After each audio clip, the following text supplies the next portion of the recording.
অনেকগুলো গুরুত্বপূর্ণ খবর নিয়ে আজকের এই ছোট্ট ভিডিওর মধ্যে যে বিষয়গুলো রয়েছে, প্রথমত সেটা হচ্ছে যে স্টক মার্কেটে বেশ কিছু ব্রেকিং নিউজকে নিয়ে রয়েছে। রিজার্ভ ব্যাঙ্ক অফ ইন্ডিয়া যে প্রসেস রেট কাট, সে ব্যাপারে কিছু কথা বলার রয়েছে। Q2 রেজাল্ট হয়েছে, অসম্ভব ভালো রেজাল্ট কিছু করেছে, অসম্ভব খারাপ রেজাল্ট কিছু স্টক করেছে। ফলে সোমবার দিন এদের কিন্তু একটা বড় মাত্রায় এফেক্ট আমরা দেখতে পাবো, অর্থাৎ মানডের মধ্যে কিন্তু আমরা একটা এফেক্ট এর দেখতে পারবো। সেগুলো নিয়ে আলোচনা করেছি। এবং তাছাড়া আরেকটা বক্তব্য রয়েছে, সেটা হচ্ছে যে বোনাস এবং ডিভিডেন্ডের ব্যাপারে একটা স্টকের নিয়ে কিছু কথা রয়েছে, সেইগুলো একটু বলবো। তো এই ছোট্ট ভিডিওর মধ্যে অনেকগুলো ইনফরমেশনগুলোকে একসঙ্গে ঠেসে কিন্তু রাখা হয়েছে। এবারে আসা যাক মেইন পয়েন্টের দিকে। খুব গুরুত্বপূর্ণ যে পয়েন্টগুলো রয়েছে, সেই পয়েন্টগুলোর মধ্যে আগামী সোমবার দিন যে বিষয়টা নিয়ে মার্কেটের ক্ষেত্রে একটা বড় মাপের কারেকশন হওয়ার সম্ভাবনা রয়েছে বা ক্র্যাশ হওয়ার সম্ভাবনা রয়েছে, তার একটা রিজন হচ্ছে কি, সেটা হচ্ছে রেট কাট। তো reserve bank of India rate কাট ব্যাপারটা একটু তোমাদের জানা দরকার। রেট কাট কথা অর্থ হচ্ছে, ধরো তুমি একটা লোন নিয়ে কোনো জায়গা থেকে নেবে বা নিয়েছো অলরেডি। তুমি মনে করো লোন নিয়ে কোনো একটা ফ্ল্যাট কিনবে বা বাড়ি কিনবে বা এই ধরনের কাজ করবে। ফলে তোমার ক্ষেত্রে যখন লোনটা সস্তা হয়ে যাবে, অর্থাৎ তুমি আগে নিতে গেলে তোমাকে 12% রেটে তোমাকে লোনটা নিতে হতো, এখন সেটা কমে যদি হয়ে যায় এটা 10%, ফলে তোমার কাছে লোনটা সস্তা হয়ে যাওয়ার অর্থ হচ্ছে তুমি সেই জায়গাটা কেনার পরে সেখানে লোন নিয়ে যে বিল্ডিংটা তৈরি করবে বা ফ্ল্যাটটা করবে, ইনগ্রেশন বা ফ্ল্যাটটা তৈরি করবে, বা সেইখানে তোমার ক্ষেত্রে কি হবে, সিমেন্ট বলো বা আয়রন বলো, ব্রিক্স বলো, এভরিথিং রিয়েল এস্টেট সমস্তগুলো কিন্তু কাজে লাগবে। নট অনলি দ্যাট, যে সমস্ত লেবাররা কাজ করবে, যেসব কন্ট্রাক্টররা কাজ করবে, যারা যারা রয়েছে তাদের ইনকাম বেড়ে যাবে। ফলে তারা কিন্তু কনজামশন বাড়িয়ে দেবে। ফলে কনজামশন বেড়ে যাচ্ছে মানে এফএম সেক্টরের খাওয়া দাওয়ার উপর বাড়িয়ে দিচ্ছে খরচা। ফলে এফএম সেক্টর বেড়ে যাচ্ছে। শুধু খাওয়া দাওয়ার খরচা বাড়াচ্ছে না, তার সঙ্গে সঙ্গে কি করছে, যে সমস্ত আসবাবপত্র যেগুলো কিনা শৌখিন, সেই সমস্ত আসবাবপত্র কেনা শুরু করে দেবে। যেরকম কোনো 2 হুইলার, 3 হুইলার্স বা 4 হুইলার্স গাড়ি, কিংবা দামি আসবাবপত্র, দামি কোনো জিনিসপত্র কেনা, বা কোনো দামি ওয়াচ কেনা, ওয়্যারেবল প্রোডাক্টগুলো কেনার, দামি ফোন কেনার। ফলে আলটিমেটলি ইকোনমি কিন্তু বুস্ট হওয়া শুরু হয়ে যাবে।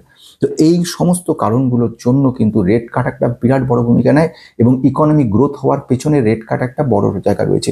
তো শুধু রেট কাট নয়, আমি এটা পরে বলবো, রেট কাট ছাড়াও আরও বিষয় রয়েছে যেগুলো কিন্তু ভীষণ গুরুত্বপূর্ণ, যেরকম ইকোনমিক গ্রোথ হওয়া দরকার, আনএমপ্লয়মেন্ট এটা কম থাকা দরকার, এইগুলো নিয়ে। এখন এই মুহূর্তে কথা, রেট কাটটা ঘটনা নিয়ে আজকে মানে গতকাল 3:30 পরে, অর্থাৎ বাজার শেষ হয়ে যাওয়ার পরে যে রেজাল্টটা এলো, সেটা হচ্ছে reserve bank of India governor mister Shaktikanta Das, উনি কিন্তু যে কথাটা বললেন, উনি যে বক্তব্য, উনি বলছে রেট কাট কিন্তু এখন হওয়ার সম্ভাবনা নেই। তো ও যে ব্যাপারটা এলো সেটা হচ্ছে rate cut at this stage will be premature risky. এই কথাটা কিন্তু রিজার্ভ ব্যাঙ্ক গভর্নর বলছেন। অর্থাৎ প্রিম্যাচুর রিস্কি কেন কথাটা বলছে সেটাও কিন্তু খুব গুরুত্বপূর্ণ। কেন রিস্ক কথার অর্থ হচ্ছে ইনফ্লেশন। অর্থাৎ তুমি যেই মুহূর্তে রেট কাটটা করলে, ইনফ্লেশন হওয়ার সম্ভাবনা কিন্তু বেড়ে গেল। মানে তুমি এটা এমনই একটা জায়গা রয়ে গেছে, যে জায়গাটা কিন্তু খুব ইন্টারেস্টিং। অর্থাৎ যেই মুহূর্তে আমার রেট কাট হয়ে গেল, তখনই কিন্তু কনজামশনটা বেড়ে গেল। কনজামশন বেড়ে গেল, ইকোনমিক গ্রোথ কিন্তু বেড়ে গেল। ফলে আলটিমেটলি এগুলো যখন বাড়তে শুরু করে দিল, তখনই মানুষের হাতে টাকা চলে এলো। ফলে মানুষ বেশি পরিমাণ কিনতে শুরু করলো, অথচ প্রোডাক্ট লিমিটেড রয়েছে।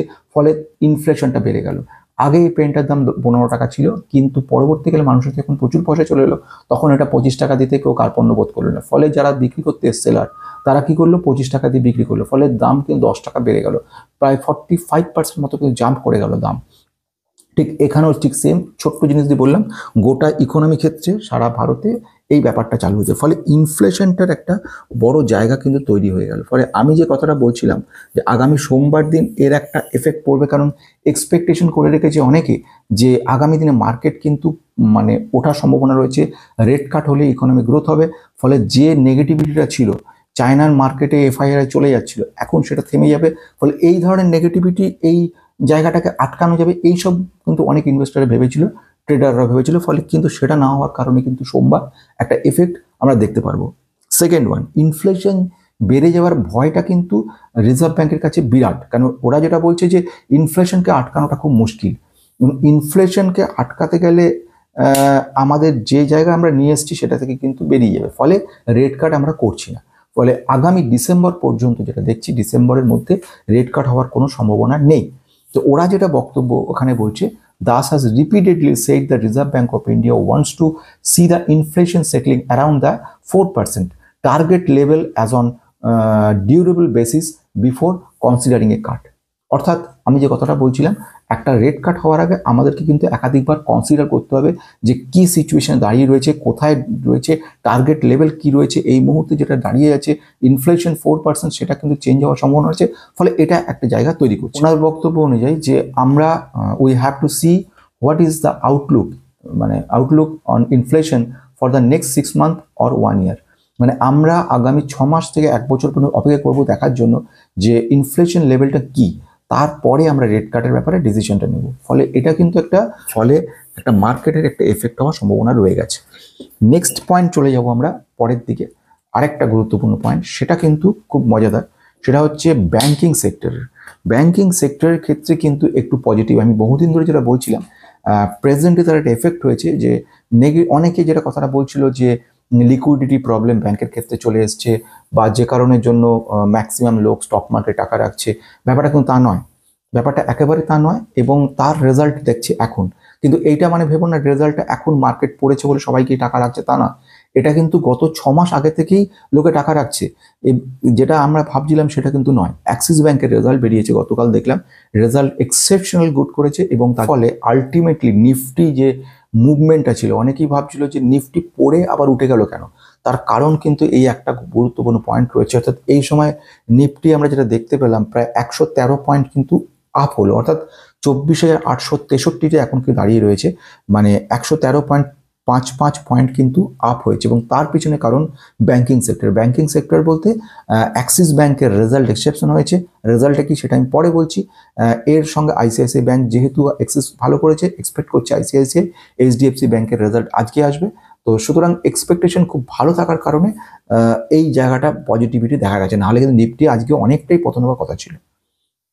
এবারে আসছি নেক্সট Q2 আরেকটা রেজাল্টের কথা, সেটা দুর্দান্ত রেজাল্ট করেছে, এবং প্রায় বহু গুণ, মানে যা লসে ছিল কোম্পানিটা সেখান থেকে কিন্তু প্রফিটে চলে এসছে অনেক রকমভাবে। কি কোম্পানির নাম, কি ব্যাপার, কোয়ার্টার রেজাল্টে ওরা যেটা বক্তব্য, প্রায় 16,000 মানে 16,000% প্রফিট করেছে। এবং সেটা হওয়ার পিছনে কারণটা হচ্ছিল যে টাটা গ্রুপ বন্ধুরা যেটা হয়ে থাকে, যে আমি যে কোম্পানির কথা বলতে চলেছি টাটা গ্রুপের আন্ডারে থাকার জন্য, সেই কোম্পানিটা কিন্তু নাম হচ্ছে তেজস নেটওয়ার্ক লিমিটেড। কোম্পানিটা কিন্তু লসে চলছিল, আমরা দেখেছি বহুদিন ধরে কোম্পানিটা কিন্তু কনস্ট্যান্টলি লসেই রয়ে গেছে। এবং এবছরে মানে এই লাস্ট কোয়ার্টারে দেখলাম আমরা রেজাল্ট কিন্তু ফ্যান্টাস্টিক করেছে। মানে যদি আমি দেখে নিই, যেটা নেগেটিভ রেজাল্ট ছিল এদের, সেটা কিন্তু একটা পজিটিভ, অর্থাৎ মার্কেট আজ মানে গতকাল যেখানে দেখি যে মার্কেট শেষ হওয়ার পরে কিন্তু রেজাল্টটা এসছে, ফলে সোমবার দিন কিন্তু একটা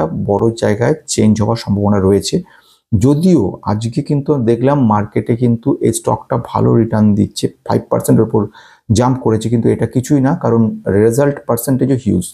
যদি দেখে নাও টোটাল ইনকাম গত বছরে যেটা ছিল 413 কোটি, সেটা কিন্তু বেড়ে হয়েছে 2,831 কোটি, মানে একটা বিরাট বড় জাম্প হয়েছে। এবং এক্সপেন্সেস যেটা ছিল, এক্সপেন্সেস মোটামুটি সেমই রয়ে গেছে। প্রফিটেবিলিটি বহুগুণ বেড়েছে, মানে নেগেটিভ যেটা ছিল গতবারে 17 কোটি, সেটা এবছরে 410 ক্রোর্স কিন্তু পজিটিভ হয়েছে। এই যে এতটা বড় চেঞ্জ হয়েছে, তার পিছনে যে কারণটা পাওয়া যাচ্ছে বলে মনে হচ্ছে, সেটা হচ্ছে বিএসএনএল। কারণ আমরা জানি টাটা কোম্পানি যে কাজ ছিল নেটওয়ার্কে, বিএসএনএল 5Gতে 4Gতে কনভার্ট করার ব্যাপারে, তো বিএসএনএল রিভাইভাল যে প্ল্যানটা, তার মধ্যে কিন্তু পড়ছে এই তেজস নেটওয়ার্ক। ফলে টাটা কোম্পানি যেহেতু নিচ্ছে এটাকে, টাটা কোম্পানির সঙ্গে ব্যাপারে কাজ সবালে এই টাটা গ্রুপের এই সুবিধাটার জন্য কিন্তু আমরা দেখতে পেলাম কোম্পানিটা বিরাটভাবে জাম্প করেছে। তো নেট প্রফিট আর ট্যাক্স সমস্ত কিছু বাদ দিয়ে যেটা ফাইনাল দাঁড়াচ্ছে নেট প্রফিট বলছি, সেটা যেটা ছিল মাইনাস প্রায় 18 কোটি মতো, সেটা কিন্তু প্লাসে দাঁড়ালো 275 কোটি, মানে অ্যাপ্রক্সিমেট প্রায় 16,000% রিটার্ন দিয়ে দিল। মানে যেটা ইপিএস ছিল নেগেটিভ 0.74, মানে আমি 1ও ধরে নিই, তার তুলনায় 16 মানে 16 টাকা 6 পয়সা, অর্থাৎ 16 টাইমস কিন্তু বেড়ে গেল এটা। ফলে এটা একটা কিন্তু বিরাট বড় জায়গা তৈরি করলো।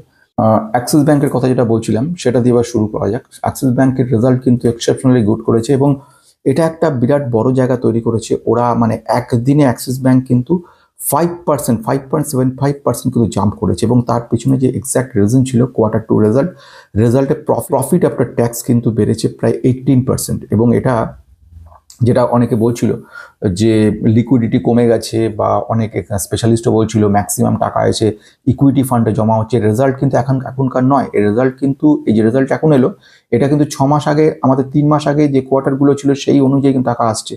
ফলে কোনো ব্যাংকে যে টাকা রাখা, সেটা লিকুইডিটি কমে গেছে, এই চিন্তা ভাবনা করাটা কিন্তু ভ্রান্ত চিন্তা ভাবনা। ইন্টারেস্ট ইনকাম বা এনআইআই যেটা বলছি, এনআইআই কিন্তু প্রায় 9% মতো জাম্প করেছে, মানে গতবারের থেকেও বেশি হয়েছে। ইয়ার অন ইয়ার বেসিসে যদি দেখি, সেখানে যে প্রফিট আফটার ট্যাক্স সেটা হয়েছে 6,918 কোটি। ফলে এই 18% জাম্প হয়েছে, যেটা ইয়ার অন ইয়ার বেসিসে, সেটার পরিমাণ 6,918 কোটি, এবং এনআইআই জাম্প করেছে প্রায় 9%। তো এইগুলো কিন্তু আমাদের অ্যাক্সিস ব্যাংকে একটা পজিটিভ জায়গা দেখিয়ে দিয়েছে। আইসিআইসিআই ব্যাংকেও একটা দেখতে পারলাম, রেজাল্ট এখনো বেরোয়নি, কিন্তু এর এফেক্টে বোঝা গেল সমস্ত ব্যাংকিং সেক্টরে কিন্তু ইম্প্রুভ হতে পারে। এইচডিএফসি ব্যাংকের রেজাল্ট দেখা যাক কি হয়। নেক্সট জায়গায় চলে আসবো পরেরটার দিকে, অর্থাৎ পরে নেগেটিভ কিছু কিউটোর রেজাল্ট আমরা কথা বলবো। প্রথম ঘটনা সেটা হচ্ছে এলটিআই মাইন্ডট্রি কিন্তু দেখলাম প্রায় 6% ডাউন হয়ে গেছে, অর্থাৎ এক্সপেকটেশন যা এস্টিমেশন ছিল তার তুলনায় কিন্তু অনেকটা ডাউন হয়েছে। ফলে এটা একটা নেগেটিভ জায়গা তৈরি করছে, মানে এক্সপেকটেশন ছিল অনেকটা বেশি যে রেজাল্টটা এস্টিমেশন অনুযায়ী করবে, কিন্তু এদের কাজ যথেষ্ট ভালো, এবং এই সিচুয়েশনে কোম্পানিটা যে ডাউন হয়ে গেছে তার কারণ উঠে যাবে কোম্পানি, ব্যাপারগুলো সেরকম কিছু না। কোম্পানি যেরকম রয়েছে সেরকমই রয়েছে, কিন্তু এস্টিমেশনটা বিট না হওয়ার কারণে কিন্তু 6% ডাউন করবে। কীভাবে আমরা দেখলাম ইনফোসিসের ক্ষেত্রে, সেখানেও দেখলাম 4%-এর বেশি কিন্তু ডাউন হয়ে গেছে, 4.22%। আমাদের এস্টিমেশন যেটা ছিল মার্কেটে তার থেকে কিন্তু অনেক কম। আমরা কিন্তু আগে এডিআরেও দেখে নিয়েছিলাম ব্যাপারটা, মানে যে এটা ডাউন হতে পারে। 6,800 এস্টিমেটেড ছিল মোটামুটি, তো 6,500 কাছাকাছি প্রফিটেবিলিটি দেখা গেছে। ফলে নেগেটিভ জায়গা তৈরি করছে রয়েছে এভিনিউ সুপারমার্ট। এভিনিউ সুপারমার্ট দেখবে যে পয়েন্টটা, সেটা হচ্ছে কনস্ট্যান্টলি কিন্তু ডাউন হয়ে চলেছে, মানে আজকেও দেখলাম নেগেটিভ 2.39%, গতকাল দেখলাম আমরা ডাউন হয়ে গেছে। এবং এই যে এত ডাউন হয়ে চলেছে, তার কারণটা হচ্ছে কি? কারণটা হচ্ছে গ্রোথ রেটটা কমে গেছে, অর্থাৎ যে লেভেলে এত বড় কোম্পানি বা যে অনুযায়ী চলছে তার তুলনায় রেজাল্ট কিন্তু খারাপ হয়নি।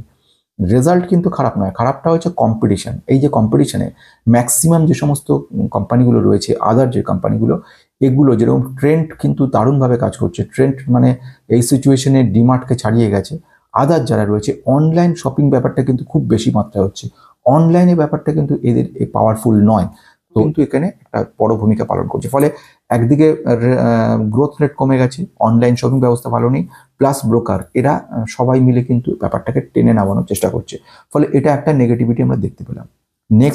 নেক্সট হচ্ছে জোম্যাটোকেও আমরা দেখলাম কিন্তু কালকে প্রায় 4.20% নেগেটিভ হয়ে গেল একদিনে। রেজাল্ট ব্যাপার বলে নয়, ব্যাপারটা হচ্ছে ফান্ড রাইজিংয়ের ব্যাপার, অর্থাৎ ফান্ড বাড়াতে পারে, মানে এইসব কোম্পানিগুলো, যে কোনো company as per company act, এরা কিন্তু নিজেরা ফান্ডটাকে বাড়াতে পারে। ফান্ড বাড়ায় কীভাবে? বিভিন্নভাবে। কেউ ইনস্টিটিউশনাল যারা রয়েছে, ফরেনার বা ইনস্টিটিউশন, তাদেরকে বিক্রি করতে পারে। কেউ ওএফএস নিয়ে আসে, অফার ফর সেল নিয়ে আসে, কেউ বা এরকম ধরনের আইপিও নিয়ে আসে।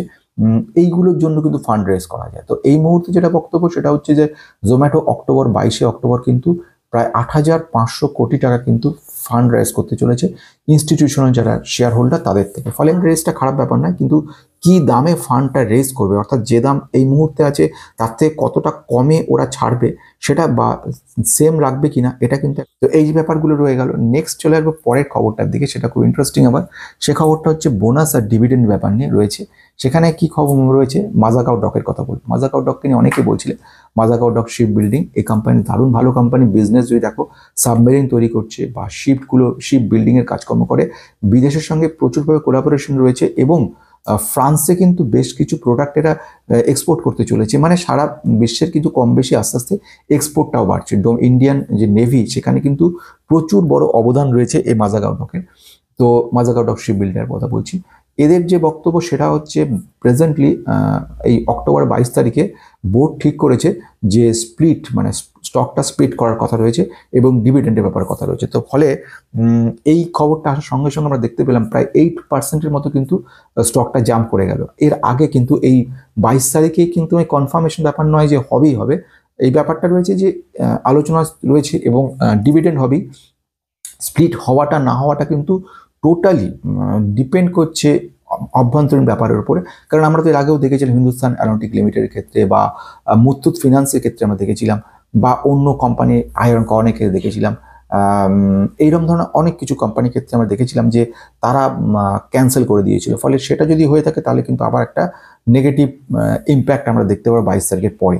তো এক্সপেকটেশন বাজার কিন্তু করছে ডিভিডেন্ড এবং সঙ্গে সঙ্গে স্প্লিট হওয়ার কথাটা নিয়ে, এবং স্প্লিট হওয়াটা কনফার্ম জায়গায় রয়েছে মোটামুটি বলা যায়। নেক্সট আসা যাক নেক্সট জায়গাতে, এর পরের খবর। সে খবর যে ইম্পর্টেন্ট খবরটা রয়েছে সেটাও কিন্তু খুবই মজাদার। সেটা হচ্ছে কিন্তু এরাও একটা বোনাস দেওয়ার ব্যাপারে কথাবার্তা চলছে, ডিভিডেন্ড ব্যাপারটা কনফার্ম রয়েছে। 28শে অক্টোবর কিন্তু একটা বোনাস দেওয়ার কথা রয়েছে 1:1 রেশিওতে। ফলে আমরা দেখব এটা কিন্তু যা দাম ছিল অর্ধেক হয়ে যাবে, মানে 1325-এর কাছাকাছি চলে আসার সম্ভাবনা রয়েছে। যদি কেউ বোনাস অ্যাভেল করতে চাও তাহলে কিন্তু 25 তারিখের মধ্যে তোমাকে কিন্তু স্টক কিনতে হবে রিলায়েন্সে, তবে হবে। এবার আসছি লাস্ট খবর, সেটা হচ্ছে এই বোনাস আর ডিভিডেন্ড ব্যাপার নিয়ে।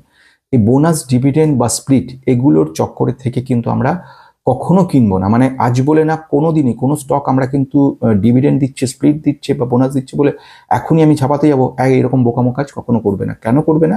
আলটিমেটলি এটা কারেক্টেড হয়ে যায়, ফলে তুমি আটকে যাবে এখান থেকে। আর যে স্টক তোমার পছন্দ না, আদৌ তুমি পছন্দ করছো, সেই স্টকটাকে তুমি যদি এইভাবে কেনো শুধুমাত্র একটা ডিভিডেন্ড পাবে বলে বা স্প্লিট খাবে বলে, তাহলে কিন্তু আলটিমেটলি তোমার কোনো ইনভেস্টমেন্টই হবে না। এটা হয়তো ট্রেডিং কিছুটা হতে পারে, তাও রিস্কি ট্রেডিং বলে এটাকে। তো আজকে আমরা অনেকগুলো খবরকে নিয়ে আলোচনা করলাম। তো আসা যাক আজকের মতো শেষ, আবার কালকে সকালে দেখা হচ্ছে। নমস্কার।